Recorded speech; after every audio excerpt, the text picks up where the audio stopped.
All right, Oval fans, hope everybody's doing well. One topic of discussion I've been seeing a lot ever since the last episode was, does Nancy even care that Barry and her granddaughter are missing?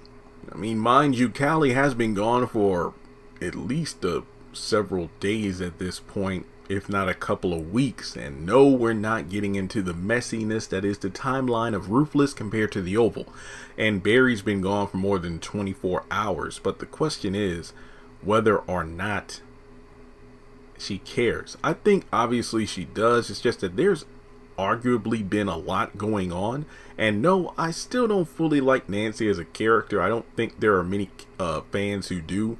But you think of it this way. Number one, she just lost her son Picky. She just revealed her affair with Richard's father. She's trying to spend, most of her energy and time getting Richard to come around. But think of it from his perspective. You banged his daddy willingly, and in less than a day you expect things to go back to normal, even though you have revealed the fact that Picky was your son back in season 1, was it, when Richard was in the hospital after he got shot during the fight between Kareem and Barry.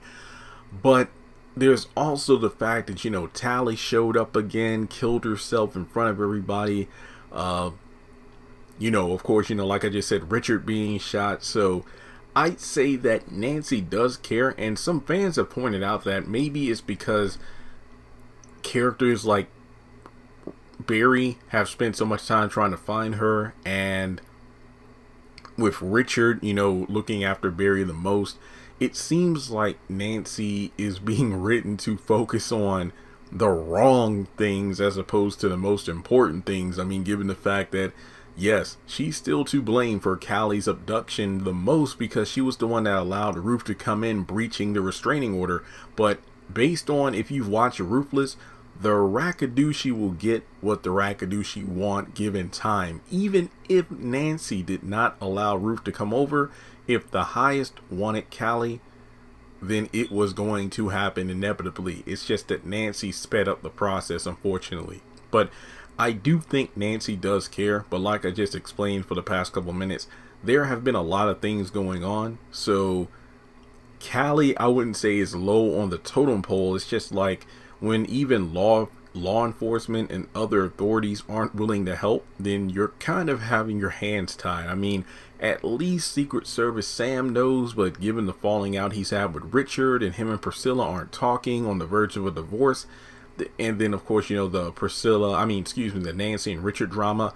It's like the characters who do care about the situation have been letting their feelings from personal vendettas get involved. So it's preventing them from working as a collective.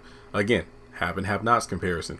After the Jennifer Salison murder and George was coming down on the Criers and Harringtons, Jim had been trying like crazy to get Catherine, Veronica, and David in the same room so they can all talk things out and come up with a plan, especially after Wyatt testified against them. And when they finally did, between Veronica's paranoia and drunk Catherine, everything fell apart, and then we saw how things ended up for them in the long run. I feel like the same thing is true on the Oval, where a lot of these characters are allowing personal problems and desires within their own lives to influence in a negative fashion the bigger picture. So Nancy, I feel she just lost Picky, so I'm not saying she's playing favorites, but her concern has been more towards him than Barry. But shouldn't you be working to try to keep the child that's still alive? I don't know, but yeah, let me know what you think. And it looks like the Rakadooshi might be paying her a visit next week, so we'll have to wait and see. But thanks so much for tuning into the video, and I hope to all talk to you soon. But I think that one reason I wanted to do the video was when Nancy confronted Frida for no good reason, because Frida made it clear at that dinner that she wants nothing to do with Richard if he's still married. It's like you come over the next day after you tell Richard you slept with his daddy and had a baby, and then you just try to tell Frida to back off. Come on, Nancy, get your priorities right. All right, guys, talk to y'all later.